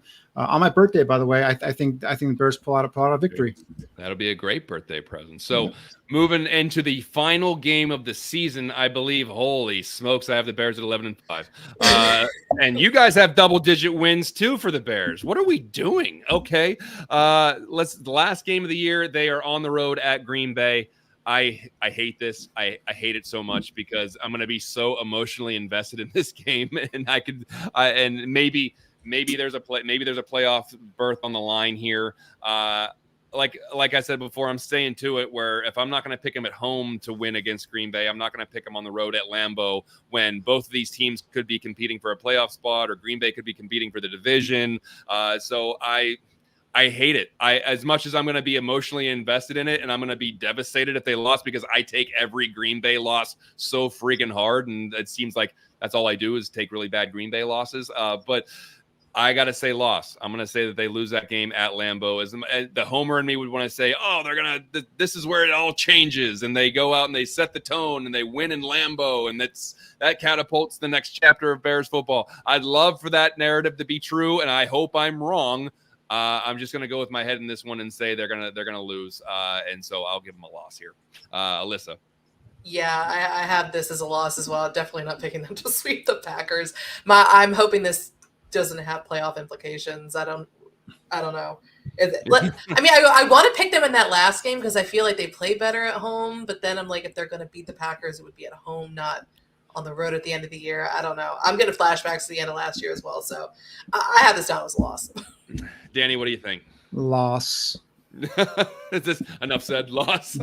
Loss. Yeah. All right. So if we look at the final predictions here, and listen, we're going into this kind of just willy-nilly, but oh my God, I think we all three of us have the Bears at double-digit wins, and so I have them at 11-6, and you guys have them at 10-7 both. So yes, 10-7. I have them at 11-6. I cannot believe. Like I said, I didn't do any prep to this. I didn't look over the schedule. I mean, I knew what the schedule was, but I didn't go through it game by game like we just did. I can't believe that I'm predicting that the Bears win 11 games, and I could look like an absolute jackass by the end of the season. So we'll see what happens. I can't I'm talking about the Bears with a rookie quarterback going where they're 11 wins. Oh, I don't know. I hope I'm right. I hope they do better than that. But I honestly can't believe that those words came out of my mouth that I'm predicting the Bears to have 11 wins, but I guess I am because we went game by game and we went, that's what, Alyssa, do you feel comfortable saying that the Bears are going to win 10 games? I mean, when I look at my prediction from last year was 9-8, I feel like this is an improved team. You said 8-9 last year. Oh, 8. I said 8-9. I thought I said 9-8. Oh, no, because Dan said 9-8, and you were the only one who went 8-9. Okay. So you were the closest to being right last year. Oh, that's right. Okay. Well, okay. I still think this team is vastly improved. So 2 more wins. I mean, I've been kind of stuck at 9-8 this year, earlier in the season. But I mean, we went game by game. I mean, we went game by game. 10-7. Yeah, and I think 10-7 would probably be what it would take to get into the playoffs. I mean, they're 9-8 might squeak you in, but. What 10-7 seems like that would be a solid record to make it into the playoffs. Danny, you feel comfortable at 10-7? To be honest, I think I was credited an extra win, but that's okay. I'll take that because I had them 9 when the schedule first came out. I had 9 victories for them, but that's okay. 10-7. Yeah, I mean it's 9-8, 10-7. It's right there. I mean, we talked about surprise wins, surprise losses here and there, but obviously, this is all assuming they all keep their health and keeps getting better and better, week in and week out. So that potential on offense is there, and if that defense builds on what they kind of started doing end of last season, and so far we've seen it in the preseason. Again, it's preseason. You kind of take that with a grain of salt there, but just being able to get those to get those interceptions and generate pressure. So I think 9-8, 10-7 is probably right that area where they're going to finish. Yeah, you corrected that. Thank you, Aldo. Yeah, I have it 9. I have it 11-6. I think it was CLH that said it earlier that game, that primetime game against the Houston Texans, that will be the national barometer on what people perceive the Bears to be. I think we said that last year, and even in week 1, whenever they played the Packers at home, and it was like, we're going to actually see what the Bears are going to be like this year. And even if they lose, were they competitive? Did they go down swinging? Was it a shootout? Was it a close game? Could have gone either way. Obviously, it didn't go that way in week 1 against the Packers. And then we saw what happened against the Buccaneers in week 2 with the pick 6 towards the goal line. And they get absolutely, shellacked against the Chiefs. But I think this year, that barometer, unless for some reason they get pounded by the Titans in week 1, that week 2 game against the Texans, who everyone says is going to be a really good team this year and could potentially be a Super Bowl team this year.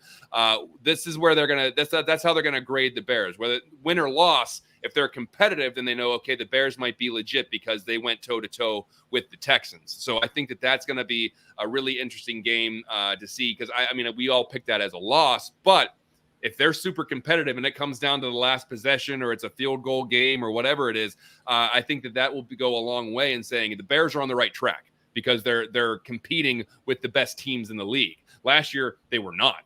We saw what happened against the Chiefs, and we saw what happened against the Packers. And so we are yearning for a world where the Bears go into every game saying, that they got a chance, instead of saying, oh, there's no way they can compete with that team. There's no way that's going to be even close. We got to get past that and say, you know what, they have a chance to beat everybody. And so I think that week 2 game will go a long way when they go to Houston. But listen, guys, that's going to wrap up the debut episode of Buffone 55 in the 2024 season. I'm so excited to be back for this 8th year, 5th with Alyssa and 2nd with all 3 of us together. I think this is an amazing dynamic that we all have here.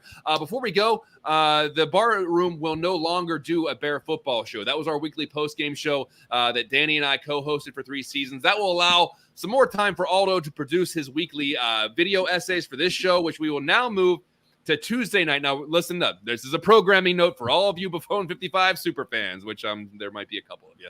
But if you are, we are going to do a Wednesday night show next week, the preview week 1, and then Buffone 55 goes to a new night. We go on Tuesday throughout the season. So we will be, that's right, you're going to get Buffone 55 earlier in the week. I know you're stoked for that.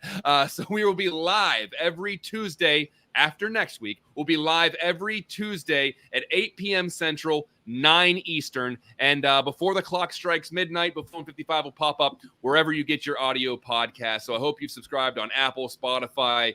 I usually try to throw out something ridiculous that you can get podcasts on. We'll go with Game Boy Color. If that's where you listen to your podcast in. That's where we're going to be at. But after we're going to do a Wednesday show next week, and then we are all Tuesday night after that. So make sure you set your dial. Do people still set dials? What the hell am I talking about? How old am I? Anyway, click the reminders. So all you got to do is click the reminders, and they'll subscribe. Get no, you got to do is subscribe now. Do you know what? You don't even have to make a mental note anymore. Just subscribe, and it'll pop up whenever we're live. It'll be right there. You don't have to worry about it. You don't have to worry about a darn thing. But Alyssa, tell us what's going on over at USA Today and all of the wires, because I'm sure you're pretty busy this time of year. Oh, yes. We at the NFL Wires, we've been busy covering all the ins and outs of roster cuts, and I'm already exhausted and the season hasn't even started yet. But it's a great feeling because how amazing is it to get to be tired just talking about football? But yeah, and over at Bears Wire, we have all the roster cuts covered, and starting next week, it's crazy to say it's game week next week. So we're going to be previewing their week 1 matchup against the Tennessee Titans. And Danny, what are you working on? It's not quite draft season, but I know you're always doing work and breaking down tape. Always draft season, my friend. Always draft season. But no, Aldo and I are working on some special programming for social media and also the bar room that's going to be coming out throughout the season.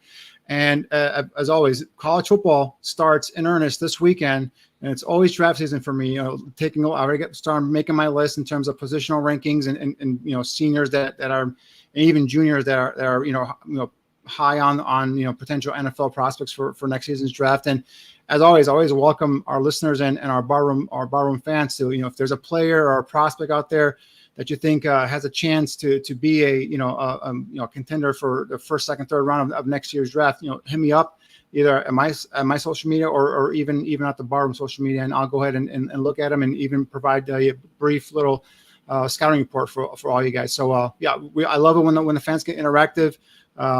And just looking forward to obviously talking about hopefully a good, productive, winning Bears season, and then also looking forward to next year's draft. Absolutely, and you're talking about fan interaction, Danny. This show does not go 8 seasons without the fan interaction. We appreciate every single one of you that have listened to this, whether it's the video version, the audio version, the live version, or the podcast version. It's because of y'all who interact with us that it keeps us going, because it's just so awesome to have this community where we can vent about the Bears, talk about the Bears, sometimes celebrate the Bears. Hopefully, we do a lot more of that this season. But it's just so awesome to see the community that we've built here at the Barroom Network, and how we've been able to continue to grow this show and take your suggestions and craft things around to make sure this is a better fan experience. So thank you so much for tuning in, whether it's your first time or your 55th time. We appreciate it greatly. But that will do it for this debut episode of Buffone 55. Thanks again for tuning in. But for Danny Shimon and Alyssa Barbieri, I'm John Buffone. We'll see you next week.